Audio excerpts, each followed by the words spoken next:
আন্তর্জাতিক ক্রিকেটকে আচমকা বিদায় বলার পরদিন ক্রিকেটার তামিম ইকবাল প্রধানমন্ত্রীর ডাকে বিকেলে গণভবনে যান তিনি। অবশেষে খেপে গেলেন প্রধানমন্ত্রী। দরকার নেই শান্তর মতো অধিনায়কের। প্রধানমন্ত্রীর নির্দেশে বিশ্বকাপ খেলতে আজ রাতই উড়াল দিল তামিম ইকবাল। বিস্তারিত জানুন দর্শক পুরো ভিডিও জুড়ে। বর্তমানে 3 ফরম্যাটে দায়িত্ব পালন করছেন অধিনায়ক নাজমুল হোসেন শান্ত। আর অধিনায়কত্বের দায়িত্ব পেয়েই যেন বাংলাদেশকে চরমভাবে লজ্জিত করছে এই নাজমুল হোসেন শান্ত।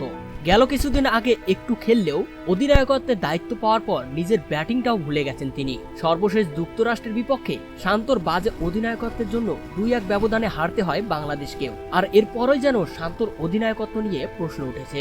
শান্তর এমন বাজে অধিনায়কত্ব নিয়ে চরমভাবে খেপেছেন প্রধানমন্ত্রী শেখ হাসিনা।